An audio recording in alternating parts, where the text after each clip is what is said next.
প্রথম নারী যিনি কালিমা পড়ে ইসলাম ধর্ম গ্রহণ করেছেন আমাদের আম্মা জান, বিশ্বনবীর প্রথম বউ। 25 বছর বিশ্বনবীর সাথে সংসার করেছেন, 3 বছর বিশ্বনবীর সাথে জেল খেটেছেন শিয়াবে আবি তালেবে। কেমন বউ? জামাইও জেলখানায়, বউ জেলখানায়। বিশ্বনবীর সবগুলো বাচ্চা সন্তান ছেলে মেয়ে এই মহিলার গর্ভ থেকে এসেছে, একজন ছাড়া ইব্রাহিম। ইব্রাহিম বিশ্বনবীর আরেক বউ মারিয়ার গর্ভে এসেছে, বাকি সব খাদিজার গর্ভে। যে আমরা ফাতেমা, বিশ্বনবীর কন্যার নাম কি? ফাতেমার মায়ের নাম কি? খাদিজা। সুবহানাল্লাহ। ফাতেমা, রোকাইয়া, উম্মে কুলসুম, জায়নাব, এই 4 জনের মাই খাদিজা। আবার আব্দুল্লাহ, কাসেম, এদের মায়ের নামও খাদিজা। বিশ্বনবীর সব সন্তান এসেছে খাদিজার পেট থেকে। বরকত বেশি না কম? বিশ্বনবী ভয় পেলে খাদিজার কাছে গেলে ভয় কেটে যেত, সাহস যোগাতেন, সেন্টার দিতেন, ছাতার মতো মাথার উপরে দাঁড়িয়ে থাকতেন। আল্লাহু আকবার। বিশ্বনবী বলতেন, রুজিক তো হুব্বাহা, খাদিজার ভালোবাসা আমার অন্তরে আল্লাহ রিজিক হিসেবে দিয়েছে। আবার বিশ্বনবী বলতেন, আল্লাহ যেই কিয়ামতের দিন বন্ধু বন্ধুরে চিনবে না, ভাই ভাইরে চিনবে না, কেউ কাউরে চিনবে না, ওই কঠিন দিনে আমি আমার খাদিজারে যেন ভুলে না যাই, আমার খাদিজারে যেন দেখা মাত্রই চিনতে পারি এটা আমার খাদিজা। খাদিজাকে নিয়ে মা আয়েশা একদিন একটা কটু কথা বলেছিল, ও নবী, কবে আপনার এই বুড়ি মহিলা, বুড়ি বউ খাদিজা ইন্তেকাল করেছে, তারপরে কত সুন্দরী সুন্দরী বউ আমরা এসেছি, আমার ভালো লাগে না? খালি বুড়ির কথা কন কেউ?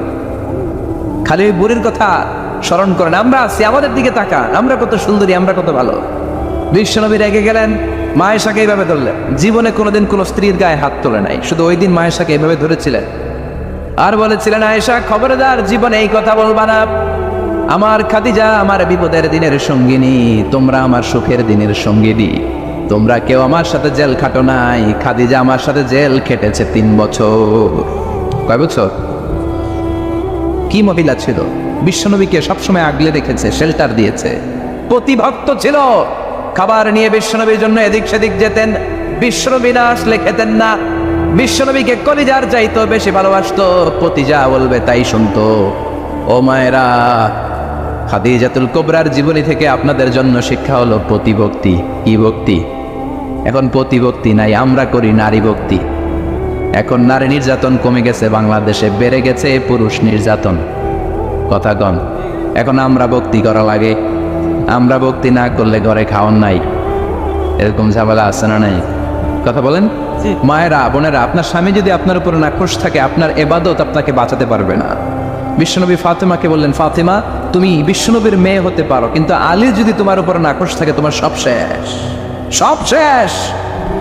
আবার বিশ্বনবী বললেন, আমি যদি এক আল্লাহ ছাড়া কারো সামনে মাথাটা নত করার বিধান দিতাম, এক আল্লাহ ছাড়া যদি কাউকে সেজদা করতে আমি বলতাম, আমি দুনিয়ার সব নারীদের বলতাম স্বামীর পায়ে সেজদা দিয়ে পড়ে থাকো। কি সম্মান আল্লাহ দিলেন স্বামীকে! আপনার জান্নাত আপনার স্বামীর ভেতরেই। স্বামীকে সন্তুষ্ট করেন, স্বামীর আনুগত্য করেন, দেখবেন ফ্যামিলিটা সুন্দর হবে। আর স্বামীরা স্ত্রীদেরকে ভালোবাসেন, স্ত্রীদেরকে ভালোবাসার গল্প শোনাবেন, দামি দামি শাড়ি কিনে দিবেন, স্ত্রীর সাথে প্রেম নিবেদন করেন, ভালোবাসা নিবেদন করেন, সংসারটারে শান্তিপূর্ণ করে দিবে কে? তার মানে খাদিজাতুল কুবরার জীবনে থেকে শিক্ষা কি? বললা গেছিল কি শিক্ষা? প্রতিভক্তি। কি ভক্তি? স্বামীকে ভক্তি করা লাগবে, তা না হলে জান্নাত নাই। কোরআন 30 পারা, এই সূরা একবার তেলাওয়াত করলে 10 পারার সওয়াব হয়ে যায়, 2 বারে পড়লে 20 পারার সওয়াব হয়ে যায়, 3 বারে পড়লে 30 পারার সওয়াব হয়ে যায়। পড়েন সুবহানাল্লাহ। 1/3 এই পুরো কিতাবের 1/3, 1/3 অফ দ্য বুক, সুলুসুল কোরআন। একবার পড়লে 10 পারা, 2 বার পড়লে, 3 বার পড়লে 30 পারা। অনেক মুহাদ্দিসিন এবং মুফাসসিরিনরা বলে না, সুলুসুল কোরআন 1/3 অফ দ্য বুক দিয়ে বিশ্বনবী এটা বুঝায় নাই। বিশ্বনবী বুঝিয়েছে অন্য একটা জিনিস। সেটা কি? সেটা হচ্ছে পুরো 30 পারা কোরআনের কথাকে যদি আমাকে 3 শব্দে আপনি আমাকে বলতে বলেন যে হুজুর পুরো 30 পারায় আল্লাহ কি বলেছে, আমি বলবো তাওহীদ, রিসালাত, আখিরাত। এই 3টা কথা পুরো 30 পারা কোরআনের ভেতরে আল্লাহ তাআলা আমাদেরকে বলেছেন। তাই কোরআনের যে সূরারই তাফসীর আমি করি না কেন, সেখানে হয় তাওহীদ, নয় রিসালাত, নয় আখিরাতের কথা সেখানে আছে না নেই? এজন্য পুরো কোরআনের শিক্ষাটাকে প্রেসাইজ করলে, কনসাইজ করলে 3টা শব্দ দাঁড়ায়, তাওহীদ, রিসালাত, আখিরাত। যেহেতু সূরাতুল ইখলাসের ভেতরে তাওহীদের কথা আছে, তার মানে 3 ভাগের 1 ভাগ কথা আছে না নাই? সুবহানাল্লাহ পড়েন। সুলুসুল কোরআন, 1/3 অফ দ্য বুক। একবার পড়লে 10 পারা, দুইবার পড়লে 20 পারা, তিনবার পড়লে পুরো কোরআনের খতম। কিংবা যে 3টা মেসেজ আল্লাহ দিতে চেয়েছেন পুরো কোরআন দিয়ে, তার একটা এই সূরার ভেতরে আছে না নাই? চিল্লায় বলেন। আবার বিশ্বনবী মদিনাতে হিজরতের আগে কোবা পল্লীতে মসজিদ বানালেন, মসজিদে কোবা। হজ করতে গেলে, উমরা করতে গেলে লোকজন এই মসজিদটাতে বড্ড ভিড় করে। কারণ বিশ্বনবী প্রতি শনিবার, প্রতিদিন, প্রতি সপ্তাহের শনিবার এই মসজিদে যেতেন। কি বার? কথা বলেন।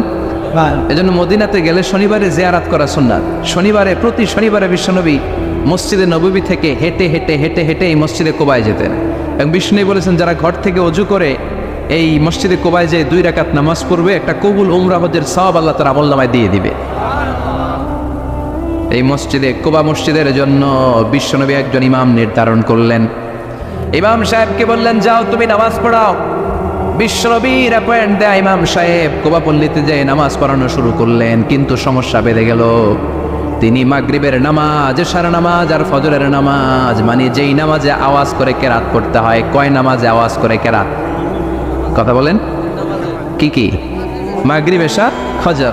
এই ইমাম সাহেব ইমামতির চান্স পেয়ে প্রতি রাকাতের নামাজে সূরা ফাতিহা পড়ার পরই সূরা ইখলাস দিয়ে নামাজ শুরু করে, তারপরে আরেকটা সূরা পড়ে, আবার দ্বিতীয় রাকাতে সূরাতুল ফাতিহা পড়ে, আবার সূরা ইখলাস। ফজরের সময়ও সূরা ইখলাস, এশার সময়ও সূরা ইখলাস, মাগরিবের সময়ও এই সূরা। মুসল্লিরা সব খেপে গিয়েছে। সবাই বলে, ও ইমাম সাহেব, ঘটনা কি? খালি কুল হুয়াল্লাহ পড়েন গে, আর সূরা নাই আপনার? খালি কুল হুয়াল্লাহ পাইছেন নাকি? না গাইস, জামে মসজিদের ইমাম সাহেব মাগরিবের প্রথম রাকাতেও সূরাতুল ইখলাস, দ্বিতীয় রাকাতেও ইখলাস, এশার নামাজের প্রথম রাকাতেও ইখলাস, দ্বিতীয় রাকাতেও ইখলাস, ফজরের রাকাতেও ইখলাস, দ্বিতীয় রাকাতেও ইখলাস। কি করবেন? আজকে ইমামের একদিন কি আমার একদিন। পাইছেন কি আপনি? সবাই বলে, আপনি পাইছেন কি? ইমাম সাহেবকে পড়তে মন চাইলে পড়ো, নাইলে অন্য মসজিদে যাও। কারণ এটা বাংলাদেশের সিস্টেমে সভাপতি সেক্রেটারির নিয়োগ দেয়া ইমাম না, নিয়োগ দিয়েছে বিশ্বনবী। আবার ক্যান্সেল করলেও লাগবে বিশ্বনবীরে, ঠিক কিনা? নিয়োগ দিয়েছে বিশ্বনবী, নিয়োগ বাতিল করলেও করবে কে? বিশ্বনবী। মুসল্লির তো কোনো এখতিয়ার নাই। সব মুসল্লিরা মিলে বিশ্বনবীর দরবারে যায়, যে বলে, নবী কি ইমাম সাহেব দিলেন, কুল হুয়াল্লাহ ছাড়া কিচ্ছু পারে না, খালি কুল হুয়াল্লাহ। কি এক মুসিবতে আছি, প্রত্যেক নামাজে কুল হুয়াল্লাহু আহাদ দিয়ে শুরু করে, এরপরে আরেক সূরা পড়ে। ঘটনা কি? বিশ্বনবী বললেন, ইমাম সাহেব রে ডাকো। বিশ্বনবী ইমাম সাহাবীরে বললেন, ও সাহাবী, কেন এই কাজটা করো? তোমার মুসল্লিরা বলে প্রতি রাকাতে কেন কুল হুয়াল্লাহ দিয়ে শুরু করো, ঘটনাটা কি? অন্য সূরা পড়ো না কেন? সাহাবী বলে, নবী গো, এই সূরাটারে আমি বড্ড বেশি ভালোবাসি, কারণ ফিহি সিফাতুর রহমান, এই সূরার ভেতরে আমার আল্লাহর পরিচয় আছে গো নবী। এই ছোট্ট সূরার ভেতরে রব্বুল আলামিন যত সুন্দরভাবে নিজের পরিচয়টা বলে দিয়েছেন, কোরআনের কোন সূরার ভেতরে সেই পরিচয় আমি পাই না।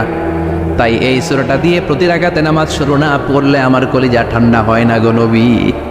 বিশ্বনবী বললেন, ঠিক আছে, চেঞ্জ করার দরকার নাই, তুই প্রতি রাকাতেই কুল হুয়াল্লাহই পড়বি। সুবহানাল্লাহ পড়েন। প্রতি রাকাতেই তুমি সূরাতুল ইখলাস পড়বা, ইমামতি বাতিল হবে না।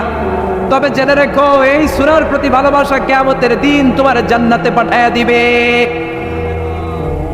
এই সূরার ভালোবাসার কারণে জাহান্নামের আগুন তোমার জন্য হারাম করে দিয়েছে কে? এজন্য সূরাতুল ইখলাস বেশি বেশি তেলাওয়াতের দরকার আছে না নাই? কথা বলেন। আজকে থেকে বেশি বেশি সূরাতুল ইখলাস তেলাওয়াত করবেন তো? সবাই রাজি আছেন তো? নবম হিজরির ঘটনা। বিশ্বনবী ইসলাম তাবুকের যুদ্ধে গেলেন। বিশ্বনবী তাবুকের ময়দানে আসছে শুই না কাফের মুশরিকের আন্ডা বাচ্চা শব্দ। কারণ বিশ্বনবী কোনো যুদ্ধে গেলে বা কোনো জায়গায় দাঁড়ালে ওনার ডানে বায়ে সামনে পেছনে 1 মাসের এরিয়ার মধ্যে যদি কোনো কাফের মুশরিক থাকে, তাদের অন্তরের ভেতরে বিশ্বনবীর ব্যাপারে ভয় আর ধুকধুকানি তৈরি করে দেয় কে? বিশ্বনবী তাবুকের ময়দানে গেলেন। রোমান সাম্রাজ্যের খ্রিস্টান সৈনিকেরা যখন জানতে পারলো বিশ্বনবী এসেছে, সব সৈনিক নিয়ে দৌড়। আইজো দৌড়, কাইলো দৌড়, কই যুদ্ধের দরকার নাই, ভিক্ষা লাগবো না, আগে কুত্তা টাকা, সব দৌড়। কোনো যুদ্ধ ছাড়াই বিষ্ণুনবী জিতে গিয়েছে, কোন সুবহানাল্লাহ। বিষ্ণুনবী আল্লাহ শুকরিয়া করলেন। হঠাৎ বিষ্ণুনবী দেখলেন আকাশের সূর্যের আলো ক্ষীণ হতে শুরু করেছে, কমতে শুরু করেছে। তিনি খেয়াল করে দেখলেন এর কারণ সাইয়েদনা জিব্রাইল বিশাল ফেরেশতাদের বহন নিয়ে পৃথিবীতে নেমে আসছেন। পড়েন সুবহানাল্লাহ। এসে বললেন, ইয়া রাসূলুল্লাহ, আমি 1,40,000 ফেরেশতা নিয়ে নেমে এসেছি। আপনি কি জানেন না, ঠিক একটু আগে মদিনাতে আপনার এক প্রিয় সাহাবা, তার নাম হচ্ছে মুআবিয়া ইবনে মুআবিয়া আল মুজানি, একটু আগে শেষ নিঃশ্বাস ত্যাগ করেছে। বিষ্ণু বললেন, ইন্না লিল্লাহি ওয়া ইন্না ইলাইহি রাজিউন। সাইয়েদনা জিব্রাইল বললেন, ও নবী, আপনি কি আপনার প্রাণের সাহাবীর জন্য গায়েবানা জানাজা পড়বেন না? বিষ্ণু বললেন, অবশ্যই পড়ব। গায়েবানা জানাজা চিনেন তো? এটা পড়া কিন্তু সুন্নাহ। সামনে লাশ নাই, কিন্তু আমি ইমাম, সবাই দাঁড়ালেন পেছনে, আল্লাহু আকবার, 4টা তাকবীর দিয়ে আমরা নামাজ পড়লাম, মৃত ভাইয়ের জন্য দোয়া করলাম, এটার বলে গায়েবানা জানাজা। সুবহানাল্লাহ পড়েন। বিষ্ণু বললেন, অবশ্যই পড়ব। সাহাবীদের মধ্যে ঘোষণা দিলেন, ও সাহাবারা, তোমাদের ভাই মুআবিয়া ইবনে মুআবিয়া আল মুজানি কিছুক্ষণ আগে মদিনাতে ইন্তেকাল করেছে। তোমাদের ভাইদের জন্য সবাই বাইরে বের হয়ে আসো, এই মাত্র আমরা এই মুহূর্তে আমরা গায়েবানা জানাজা পড়ব। বিশ্বনবী প্রথম কাতারে দাঁড়ালেন, হাজার হাজার সাহাবারা লাইন ধরে দাঁড়ালো। সাইয়েদনা জিব্রাইল 1,40,000 ফেরেশতা নিয়ে সাহাবাদের পেছনে 2টা লাইনে দাঁড়িয়ে গেলেন। প্রথম লাইনে 70,000, দ্বিতীয় লাইনে আরো 70,000, 1,40,000 ফেরেশতাদের বহর। আর সাহাবারা মিলে আল্লাহু আকবার বলে গায়েবানা জানাজা শুরু করলেন। নামাজ শেষ। বিশ্বনবী তো অবাক, ঘটনা কি? কোন সাহাবীর গায়েবানা জানাজায় তো ফেরেশতা নামে না আকাশের উপর থেকে। বিশ্বনবী জিজ্ঞেস করলেন, জিব্রাইল, কোন সাহাবীর গায়েবানা জানাজায় তোমরা আকাশ থেকে এত ফেরেশতার বহর নিয়ে নামো নাই? কি এমন আমল করেছে আমার মুআবিয়া? কি এমন ভালো গুণ ছিল, ভালো আমল ছিল, যার কারণে আরশের উপরে তার এত সম্মান, যার কারণে 1,40,000 ফেরেশতার বহর নিয়ে তোমরা দুনিয়াতে নেমে এসেছো? সাইয়েদনা জিব্রাইল বললেন, নবী, তেমন কোনো বড় আমল নয়, ছোট্ট একটা আমল, কিন্তু আমলটারে ভালোবেসেছে কে? আপনার এই প্রিয় সাহাবী হাঁটতে বসতে চলতে ফিরিতে সব সময় পড়তো, কুল হুয়াল্লাহু আহাদ আল্লাহুস সামাদ লাম ইয়ালিদ ওয়া লাম ইউলাদ ওয়া লাম ইয়াকুন লাহু কুফুয়ান আহাদ। পড়েন আল্লাহু আকবার। এজন্য বেশি বেশি সূরাতুল ইখলাস তেলাওয়াত করতে রাজি আছেন তো? মনে থাকবে? বিষ্ণু ঈসা ইসলাম প্রতিদিন ফজরের নামাজের পরে, মাগরিবের নামাজের পরে, ওয়া ইনদামা ইয়ামশি ইলা ফিরাশিহি, রাতে যখন বিছানায় যাবেন, এই 2 হাতকে একত্রিত করে সূরাতুল ইখলাস পড়তেন, সূরাতুল ফালাক পড়তেন, সূরাতুন নাস পড়তেন, পড়ে হাতে ফু দিতেন। সহিহ হাদিস। ফু দিয়ে এই ফু দেওয়া হাতটা সারা দেহের মধ্যে ইয়াবদাউ বিহিমা রাসাহু, মাথা থেকে শুরু করে পা পর্যন্ত এভাবে মেসেজ করে দিতেন, মালিশ করে দিতেন। সুবহানাল্লাহ পড়েন। This is a protection you take from your Lord, from all the bad eyes, evil eyes, সব হিংসুকের চোখ থেকে, হিংসা থেকে, সব জাদুটোনা থেকে, সব ব্ল্যাক ম্যাজিক থেকে আপনি প্রোটেকশন চাইলেন কার কাছে?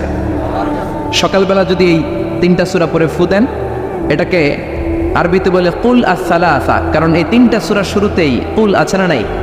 কুল হুয়াল্লাহু আহাদ, কুল আউযু বিরাব্বিল ফালাক, কুল আউযু বিরাব্বিন নাস। এজন্য 3টাকে আরবিতে বলে কুল আস-সালাসা, মানে 3 কুল। কি বলে? 3 কুল। সূরাতুল ইখলাস, সূরাতুল ফালাক, সূরাতুন নাস। ফজরের পরে, মাগরিবের পরে আর বিছানায় যাওয়ার সময় 2 হাত একত্রিত করে ফু দিবেন, সারা গায়ে মেসেজ করবেন। মনে থাকবে? আজকে থেকে মনে থাকবে তো? কালকে থেকে এটা আমল করা যাবে না? আবার মা এসে বলতেন, আমার যদি স্বাস্থ্য খারাপ লাগতো, নবীর কাছে দোয়া চাইতে যাইতাম, বলতাম, নবী স্বাস্থ্যটা খারাপ, কি করব? বিশ্বনবী বলতেন, তুমিও সূরাতুল ইখলাস, সূরাতুল ফালাক, সূরাতুল নাস পড়ে হাতের মধ্যে ফু দিয়ে সারা দেহে মালিশ করে দাও। সুবহানাল্লাহ পড়েন। বিশ্বনবীর প্রতিদিনকার একটা আমল, দৈনন্দিন একটা আমল। আবার বিশ্বনবী একবার সিজদায় পড়ে আছেন, হঠাৎ করে লাদাগাতহু আকরাব, একটা বিচ্ছু পোকা বিশ্বনবীকে কামড় দিল। এটাও সহিহ হাদিস। প্রচন্ড ব্যথা। বিচ্ছু পোকার কামড় যারা খেয়েছেন তারাই জানেন ব্যথা কেমন, বেশি না কম। বিচ্ছু ছিলেন তো? কি বলেন আগাইছে? বিচ্ছু কয়, এই বিচ্ছু পোকা কামড় দিয়েছে, প্রচন্ড ব্যথা পেয়েছে বিশ্বনবী। বিশ্বনবী বললেন, লানাতুল্লাহি আলাল আকরাব, এই বিচ্ছুর উপর আল্লাহর লানত। মুসল্লিও ছিলেন না, নবীও ছিলেন না। কামড় তো দিয়ে বসছে। বিশ্বনবী বললেন লবণের পানি গরম দাও। লবণের পানি আনা হলো। বিশ্বনবী বললেন আঙ্গুলের মধ্যে ঢালো। পানি ঢালতে শুরু করা হলো। আর বিশ্বনবী পড়তে আরম্ভ করলেন কুল হুয়াল্লাহু আহাদ আল্লাহুস সামাদ লাম ইয়ালিদ ওয়া লাম ইউলাদ ওয়া লাম ইয়াকুল লাহু কুফুয়ান আহাদ। পড়েন আল্লাহু আকবার। এজন্য সূরাতুল ইখলাস এটা যেন আমাদের দৈনন্দিনকার একটা আমল হয়, প্রতিদিন যেন আমরা এটা পড়ি, তাহলে আমলনামা সওয়াব দিয়ে পূর্ণ করে দিবে কে? এই মাক্কি সূরাটি কেন এবং কোন সিচুয়েশনে, কোন পরিস্থিতিতে মক্কায় নাজিল হলো তার একটা ব্যাকগ্রাউন্ড আছে। এটাকে বলে শানে নুজুল। কেন নাজিল হলো শুনতে মনে চায়? কষ্ট হচ্ছে না তো? আলোচনা কি কঠিন হচ্ছে না সহজ? আন্ডারস্ট্যান্ডেবল, বোধগম্য হচ্ছে? বোঝা যায় না? বোঝা যায়? আলহামদুলিল্লাহ পড়ে। মক্কার লোকেরা এসে বিশ্বনবীরে ধরল, ইয়া মুহাম্মদ বাইয়িন লানা সাল্লাল্লাহু আলাইহি ওয়াসাল্লাম বাইয়িন লানা নাসাবা রাব্বিক। ও আব্দুল্লাহর বেটা মুহাম্মদ, তোমার রবের নসবনামা বর্ণনা করো। কি নামা? কথা কন। নসবনামা বুঝেন তো কি? হ্যাঁ, বংশ পরিচিতি। মাশাআল্লাহ। নসবনামা মানে বংশ পরিচিতি, বংশধারা, বংশ তালিকা। যেমন আমার নাম মিজানুর রহমান, আব্বার নাম আলী আহমদ, দাদার নাম জাইনুল আবিদিন, তার বাবার নাম মাকরাম। এটা আমার বংশ পরিচিতি। তার মানে মিজানুর রহমান ইবনু আলী আহমদ ইবনু জাইনুল আবিদিন ইবনু মাকরাম, এটা আমার নসবনামা। আপনার নাম কি? জালালউদ্দিন ভাই। বাবার নাম ইন্তেজালিব। এর বাবার নাম বুঝলা গেছি। হ্যাঁ, ইনসাফ আলী। তার বাবার নাম খাই ফেলাইছি। আপনার আব্বার নাম মোহাম্মদ আব্দুল লতিফ। দাদার নাম, তার বাবার নাম খাই ফেলাইছি। আমি তো কমপক্ষে 4টা বলছি নাকি? বিশ্বনবীর বাবার নাম আব্দুল্লাহ, তার বাবার নাম আব্দুল মুত্তালিব, তার বাবার নাম হাশেম, তার বাবার নাম আব্দে মানাফ, তার বাবার নাম কিলাব, তার বাবার নাম কুসাই, তার বাবার নাম মুররা, তার বাবার নাম গালেব, তার বাবার নাম ফেহের। এভাবে যেতে যেতে আদনান, যেতে যেতে ইসমাইল, যেতে যেতে তার বাবার নাম ইব্রাহিম, যেতে যেতে যেতে শীস আলাইহিস সালাম, তার বাবার নাম আদম আলাইহিস সালাম। 50 জেনারেশনস, 50টা বংশ পরিক্রমা আছে। 50টা বংশের ব্যবধানে বিশ্বনবী সাইয়েদনা আদমের সাথে মিলে গেছে। পড়েন সুবহানাল্লাহ। তার মানে মুহাম্মদ ইবনে আব্দুল্লাহ ইবনে আব্দুল মুত্তালিব ইবনে হাশেম ইবনে আব্দে মানাফ ইবনে কিলাব ইবনে মুররা, এইভাবে বিশ্বনবীর নসবনামা। কথা বুঝতে পেরেছেন? বিশ্বনবীর কাছে এসে মক্কার লোকেরা বলে, মুহাম্মদ বাইয়িন লানা নাসাবা রাব্বিক, তোমার আল্লাহর নসবনামাটা কও। তোমার আল্লাহর বাবার নাম কি? ওনার বাবার নাম কি? ওনার বাপের নাম কি? ওনার বাপের নাম কি? তার বাপের নাম কি? এরা মনে করছে আল্লাহর নসবনামা আছে। নাজুকিলে পড়বেন না? ও মুহাম্মদ, সবসময় আল্লাহর কথা বলো, আল্লাহর দাওয়াত দাও, আল্লাহর সিজদা দিতে বলো, আল্লাহর জিকির করতে বলো, আল্লাহর নসবনামাটা শোনাও। আল্লাহর বাবার নাম কি? দাদার নাম কি? পরদাদার নাম কি? বিশ্বনবী রেগে গেলেন। সাইয়েদনা জিব্রাইল বললেন, ও নবী রাখবেন না, রেগে যাওয়ার দরকার নাই। ওদের প্রশ্নের উত্তর দেওয়ার জন্য ছোট্ট একটা সূরা আরশের উপর থেকে নাজিল করেছে কে? ও নবী, ওদের মুখের উপর আপনি শক্ত ভাষায় বলে দেন আল্লাহর কোনো নসবনামা নাই, আল্লাহর বাবা দাদা কিচ্ছু নাই। আপনি পড়েন কুল হুয়াল্লাহু আহাদ আল্লাহুস সামাদ লাম ইয়ালিদ ওয়া লাম ইউলাদ ওয়া লাম ইয়াকুল লাহু কুফুয়ান আহাদ। পড়েন সুবহানাল্লাহ। কুল হুয়াল্লাহু আহাদ। ও নবী আপনি বলেন তিনি হলেন আল্লাহ, তিনি হলেন আহাদ, একক, একক। আল্লাহুস সামাদ, তিনি অমুখাপেক্ষী। লাম ইয়ালিদ ওয়া লাম ইউলাদ, জন্ম দেয় নাই, কারো কাছ থেকে জন্ম নেয়ও নাই। ওয়া লাম ইয়াকুল লাহু কুফুয়ান আহাদ, গোটা বিশ্বে তার মতো কেউ নাই, তিনি তার মতো। কাফেররা তো টাসকি খেয়ে গেছে। সুবহানাল্লাহ পড়েন। আবার এর শানে নুজুলে আরেকটা বর্ণনা পাওয়া যায়। মুশরিকরা এসে বলল, ইয়া মুহাম্মদ বাইয়িন লানা জিনসা রাব্বিক, তোমার রব কি দিয়ে তৈরি বলো। ও মুহাম্মদ, আমরা মানুষ মাটির তৈরি, ফেরেশতারা জিনের তৈরি, ফেরেশতারা নূরের তৈরি, আর জিন জাতি হলো আগুন দিয়ে তৈরি। আমাদের ঘরের আসবাবপত্রগুলো কাঠের তৈরি। এবার বলো তোমার আল্লাহ কিসের তৈরি? আবু আমিন ফিদ্দা, তোমার আল্লাহ কি রূপার তৈরি? রূপার খোদা? আবু আমিন জাহাব নাকি সোনার খোদা? স্বর্ণ দিয়ে বানানো আল্লাহ? আবু আমিন খাসাব নাকি কাঠ দিয়ে বানানো তোমার আল্লাহ? কি দিয়ে বানানো বলো? বিশ্ব নবীর কাছে তখন জিব্রাইল আয়াত নাজিল করলেন আর বললেন, নবী ওদের প্রশ্নের জবাব আপনি এই সূরা দিয়ে পড়েন আর বলেন, কুল হুয়াল্লাহু আহাদ আল্লাহুস সামাদ লাম ইয়ালিদ ওয়া লাম ইউলাদ ওয়া লাম ইয়াকুন লাহু কুফুয়ান আহাদ। পড়েন সুবহানাল্লাহ। এই ব্যাকগ্রাউন্ড ফজিলত সব শুনে সূরাটা একটু নরম হয়ে আসছে না? এখন নরম নরম লাগে না? মনে হয় যে বুঝতেছি, মনে হচ্ছে যে সহজ হয়ে গেছে, ঠিক কিনা? এবার দেখেন অর্থ আরো সহজ। আল্লাহ বললেন কুল, কুল মানে বলো। কোরআনে যত জায়গায় কুল পাবেন, রব্বুল আলামিন তার পেয়ারা হাবিবকে অর্ডার করছেন, কুল মানে বলো, সে ও মাই মেসেঞ্জার, সে বলো। কুল মানে কি? বলো। কুল মানে আল্লাহ। হে নবী আপনি বলেন, হুয়াল্লাহ, তিনি হচ্ছেন আল্লাহ, আর তিনি হচ্ছেন আহাদ, অদ্বিতীয়, এক এবং একক, অদ্বিতীয়।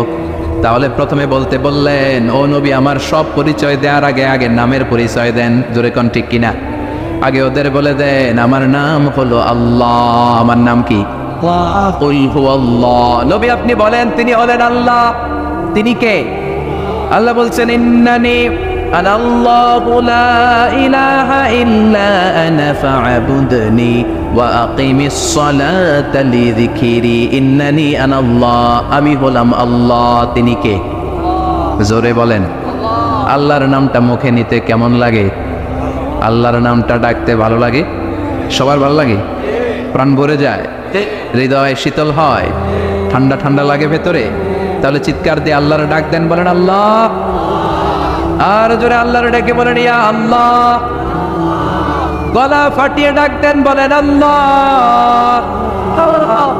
আল্লাহ বললেন আমার প্রথম পরিচয় হলো আমি আল্লাহ, আমার নাম হলো আল্লাহ। আল্লাহর নাম রাখছে কে? কথা গণ।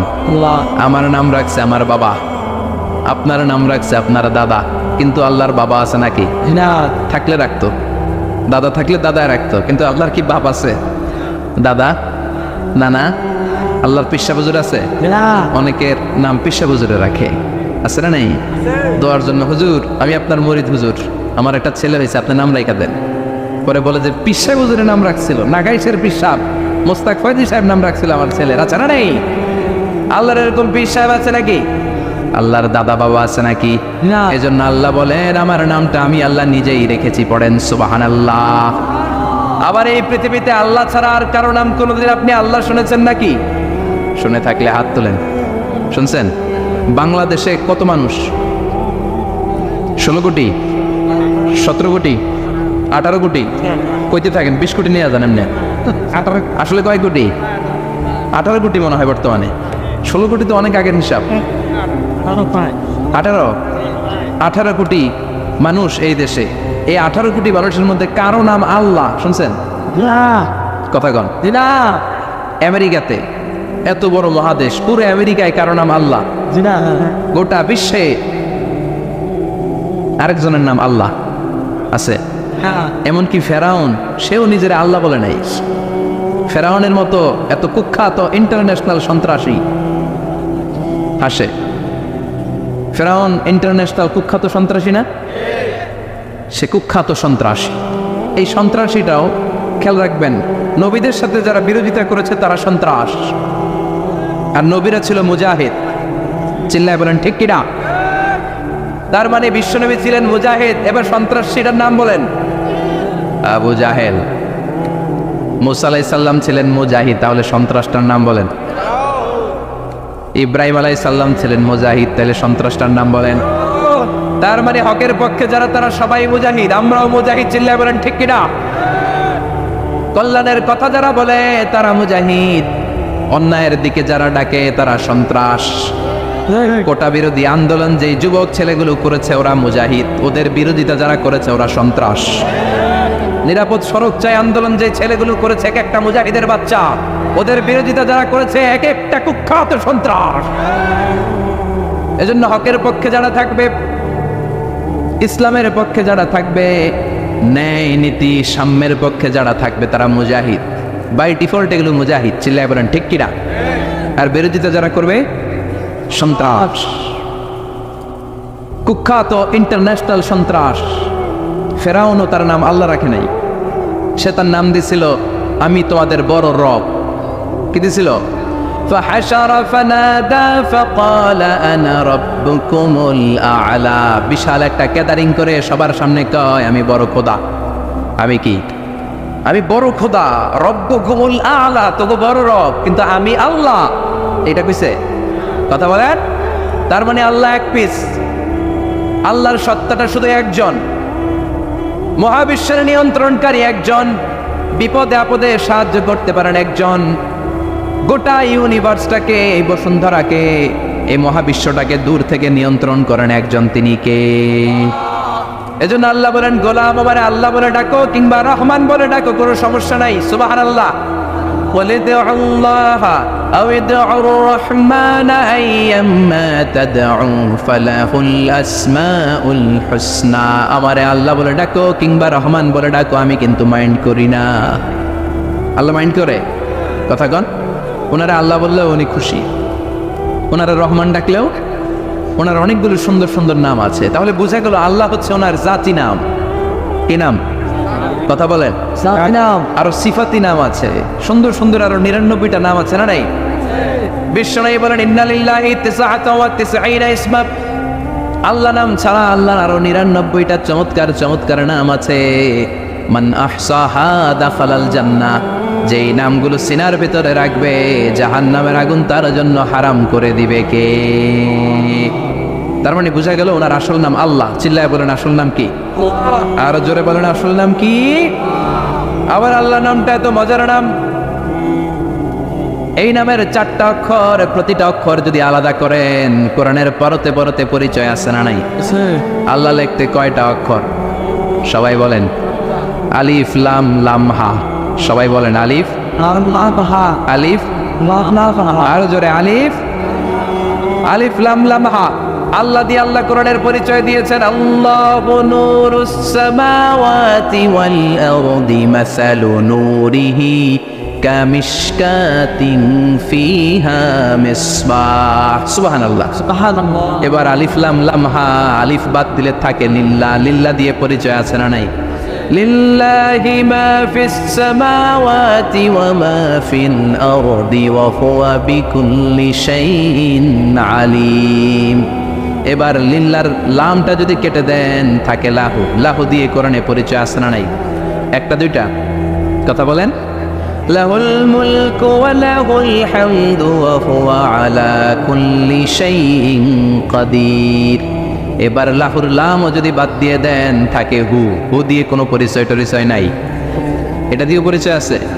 পড়েন হু আল্লাহুল্লাযী লা ইলাহা ইল্লা হু আলিমুল গায়বি ওয়াশ শাহাদাতি হুয়ার রহমানুর রহিম। চিল্লায় পড়েন আল্লাহু আকবার। আর জোরে আল্লাহু আকবার। আবার এই নামটা এমন নাম যে নাম আমরা বিপদে পড়লে জপি। পেটে ব্যথা হলে ডাকি কারে? ডায়রিয়া হইলে ডাকি কারে? তুফান ছুটলে ডাকি কারে? ভূমিকম্পে ডাকি কারে? বন্যা শুরু হইলে ডাকি কারে? ফাইযা রাকিবু ফিল ফুলকি দা'উল্লাহা মুখলিসিনা লাহুদ-দীন ফালাম্মা নাজ্জাহুম ইলাল বাররি ইযা হুম ইউশরিকুন। আল্লাহ বলে আমার কিছু গোলাম আছে সাগরের মাঝখানে যদি তুফানে পড়ে আমারে ডাকে, তুফান চলে গেলে আমারে গালি দেয়, এরকম ডাকাইতেছে না নাই? সবসময় ডাকতে হবে কারে? বিপদে আপদে, সকালে বিকালে, শীতকালে গ্রীষ্মকালে জিকির হবে একজনের নামে। চিল্লায় বলেন তিনি কে? আবার আল্লাহ নামটা এমন নাম এটার বহুবচন হয় না। হয় নাকি? দ্বিবচন হয় না, স্ত্রীলিঙ্গ হয় না। হয় না? আল্লাহর স্ত্রীলিঙ্গ আছে না? বহুবচন আছে, কিন্তু ঈশ্বরের স্ত্রীলিঙ্গ আছে না নেই? কথা কর কি? ঈশ্বরী। ভগবানের, আপনাদের এখানে আসার সময় মনে হয় দেখলাম ভগবান হাই স্কুল বা ভগবান প্রাথমিক বিদ্যালয় ব্রাহ্মণপাড়া। কি নাম? ভগবান হাই স্কুল। ভগবতী নাই? নাই। আহা, ওদের ভগবান হয়, ওদের ভগবতী হয়, ওদের গড হয়, ওদের গডেস হয়, ওদের ঈশ্বরী হয়, ওদের ঈশ্বর হয়। আল্লাহর কোনো পরিবর্তন আছে নাকি? চিল্লায় বলেন, আল্লাহ একজন, তার কোনো পরিবর্তন নাই। আমরা বললাম আল্লাহ বুঝেছি তোমার অনেক ক্ষমতা, তোমার নামটা বড় মধুর নাম, প্রতিটা অক্ষর আলাদা করলেও পরিচয় পাওয়া যায়। তোমার আসল নাম আল্লাহ, কিন্তু এই যে তুমি আল্লাহ, তুমি কতদিন ধরে আল্লাহ? কতদিন? কবে থেকে আছো? কতদিন থাকবা? প্রশ্ন আসে না? নাই মাঝে মাঝে প্রশ্ন আসে না, উনি কয়দিন ধরে আছে? কতদিন ধরে ওনার এত ক্ষমতা? কতদিন পর্যন্ত ওনারা এই ক্ষমতা কন্টিনিউ করবে? প্রশ্ন হয় না? কথা বলেন।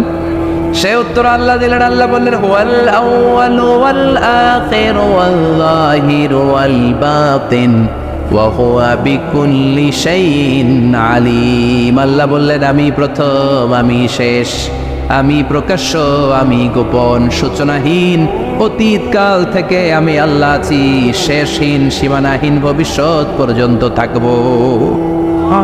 তিনি কবে থেকে আছেন? সূচনাহীন অতীত না প্রথম থেকে না, সূচনাহীন অতীত। ভালো ব্যাখ্যা হচ্ছে সূচনাহীন। প্রথম থেকে বলে আল্লাহ এটাই বুঝালেন, সূচনাহীন অতীত, এমন অতীত যেটার সূচনা নাই, আবার এমন ভবিষ্যৎ যেটার শেষ নাই। তার মানে প্রথমেও তিনি, শেষেও তিনি, প্রকাশ্যেও তিনি, গোপনেও তিনি। জোরে কোন ঠিক কিনা? প্রথমে আল্লাহ আল্লাহ, শেষেও আল্লাহ আল্লাহ, আকাশে আল্লাহ আল্লাহ, জমিনে আল্লাহ আল্লাহ। পড়েন, প্রথমে আল্লাহ আল্লাহ, শেষেও আল্লাহ আল্লাহ, আকাশে আল্লাহ আল্লাহ, জমিনে আল্লাহ আল্লাহ। নিখিল জাহান গাই গুণগান, তার নামে গাই আমরাও গাহি তাআলা, হামদে বারি তাআলা, হামদে বারি তাআলা, হামদে বারি তাআলা। সুবহানাল্লাহ পড়ে। প্রথমেও তিনি, শেষেও তিনি, আজানেও তিনি, একামতেও তিনি। আজানের প্রথম শব্দ কি? আল্লাহ। জোরে বলেন। আবার একামতের শুরুতে উনি আছেন না নাই? আবার জিলহজ মাসে ঈদুল আজহার সময় যখন আমরা কুরবানি করি, তখন কার নাম? ছুরিটা জবাই দেওয়ার সময় কি বলি? আবার জিকির করি কার নামে? তার মানে আজানে আল্লাহ আল্লাহ, একামাতে আল্লাহ আল্লাহ, কুরবানিতে আল্লাহ আল্লাহ, জিকিরে আল্লাহ আল্লাহ। ঠিক কি না? বলেন, আজানে আল্লাহ আল্লাহ, একামাতে আল্লাহ আল্লাহ, কুরবানিতে আল্লাহ আল্লাহ, জিকিরে আল্লাহ আল্লাহ। নিখিল জাহান গায়ে গুণগান, তার নামে গায় আমরাও গাহি তাআলা, হামদে বারি তাআলা, হামদে বারি তাআলা, হামদে বারি তাআলা। চিল্লায় পড়েন আল্লাহু আকবার। আর জোরে আল্লাহু আকবার। আবার তিনি এমন সত্তা যার কোনো ঘুম নাই, তন্দ্রা নাই। সারাদিন কাজ করার পরে রাত্রিবেলা আমরা ঘুমিয়ে যাই, আল্লাহ ঘুমায় নাকি? জোরে বলেন। লা তাআখুযুহু সিনাতুন ওয়ালা নাওম, নেভার স্লিপস নর স্লাম্বার ওভারটেকস হিম। ঘুমও নাই, তন্দ্রাও নাই। সুবহানাল্লাহ। সাইয়েদনা মুসা আলাইহিস সালাম বললেন, আল্লাহ সারাদিন কাজ করার পরে আমরা ঘুমিয়ে যাই, আয়াগলিবুকান নাওম, আপনার কি ঘুমে ধরে না? আয়াগলিবুকান নাওম, ঘুম কি আপনাকে পাকড়াও করে? আপনার কি ঘুমে ধরে না? আমি তো সারাদিন ছাগল চড়াই, বনি ইসরায়েলের মধ্যে দাওয়াতি কাজ করি, ক্লান্ত শ্রান্ত শরীর রাত্রিবেলা ঘুমিয়ে পড়ে, আপনার কি ঘুমে ধরে না? শুনতেছেন? মনোযোগ আছে না গেছে? কষ্ট হচ্ছে? তাকবীর দেন, লিল্লাহি তাকবীর। আর জোরে পড়েন, লিল্লাহি তাকবীর। আয়াগলিবুকান নাওম, আল্লাহ আপনার কি ঘুমে ধরে? আল্লাহ বললেন, মুসা তুর পাহাড়ের উপরে দাঁড়াও, দুইটা গ্লাসের ভেতরে পানি নাও, পানি নিয়ে তুর পাহাড়ের উপরে ঠায় দাঁড়িয়ে থাকো। সাইয়েদনা মুসা আলাইহিস সালাম পানি ভর্তি দুইটা গ্লাস নিয়ে দাঁড়িয়ে রইলেন। আবার জিজ্ঞেস করতে শুরু করলেন, আল্লাহ আয়াগলিবুকান নাওম, আপনার কি ঘুমে ধরে? আল্লাহ বললেন, no talk, no more question, কোনো কথা নাই, দাঁড়িয়ে থাকো। সাইয়েদনা মুসা আলাইহিস সালাম দাঁড়িয়ে রইলেন। 1 ঘন্টা পরে আবার আল্লাহরা জিজ্ঞেস করলেন, আল্লাহ আয়াগলিবুকান নাওম, আপনার কি ঘুমে ধরে? আল্লাহ বলে, কথা বলা যাবে না, no talk, no more question, দাঁড়িয়ে থাকো। 3 ঘন্টা পরে আবার বললেন, আল্লাহ আপনার ঘুমে ধরে কিনা আল্লাহ কিছু বলে না? সাইয়েদনা মুসা আলাইহিস সালাম বললেন, আল্লাহ জিজ্ঞাসা করলাম কি করতে কইলেন কি? আল্লাহ বলে, মুসা কোনো কথা নাই, দাঁড়িয়ে থাকো, যেটা হুকুম করেছি তামিল করো। 4 ঘন্টা যায়, 5 ঘন্টা যায়, কোমরে ব্যথা আছে না নাই, মশার কামড় আছে না নাই, আর ঘুমকে আল্লাহ অর্ডার করলেন, ও ঘুম, মুসাকে তুই চেপে ধর। কি কর? মুসা আলাইহিস সালাম এমনি সেমনি ডানে বায়ে কোনোভাবে দাঁড়িয়ে থাকতে পারে না, এদিকে ঘুম আসলে ওদিকে পড়ে। 5 ঘন্টা পরে কাত হয়ে জমিনে পড়ে যায়, ঘুমের ধাক্কায় কাত হয়ে জমিনে পড়ে যায়, গ্লাসগুলো ভেঙে ভেঙে খান খান হয়ে যায়।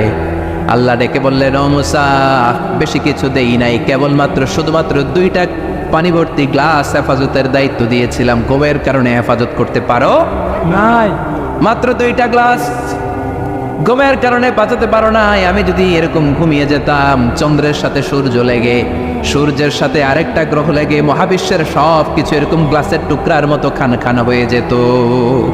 লা তাআখুযুহু সিনাতুন ওয়ালা নাওম। আল্লাহর ঘুম নাই, ঘুমের আগে যে অনেকের ঝিমুনি ধরে, তন্দ্রা ধরে, এই তন্দ্রাও নাই। চিল্লায় বলেন সুবহানাল্লাহ। আপনারা ওঠা বসা করতেছেন কেন? কষ্ট হচ্ছে? হ্যাঁ, আর 2-3 মিনিট কথা বলবো, কষ্ট হচ্ছে? তাকবীর দেন, লিল্লাহি তাকবীর। তাহলে আল্লাহর ঘুম নাই, আল্লাহর তন্দ্রা নাই, আল্লাহর আগে কেউ নাই, আল্লাহর পরে কেউ নাই, তিনিই প্রথম, তিনিই শেষ, তিনিই প্রকাশ্য, তিনিই গোপন। এজন্য আল্লাহ বললেন, কুল হুয়াল্লাহু আহাদ, তিনি হলেন এক। লাউ কানা ফীহিমা আলিহাতুন ইল্লাল্লাহু লাফাসাদাতা, আল্লাহ ছাড়া অন্য কেউ যদি রব হতো, একাধিক যদি খোদা হতো, মারামারি বেড়ে যেত। জোরে কোন ঠিক কিনা? কুল হুয়াল্লাহু আহাদ, আল্লাহ হচ্ছেন এক এবং অদ্বিতীয়, তিনি একক, তিনি অদ্বিতীয়,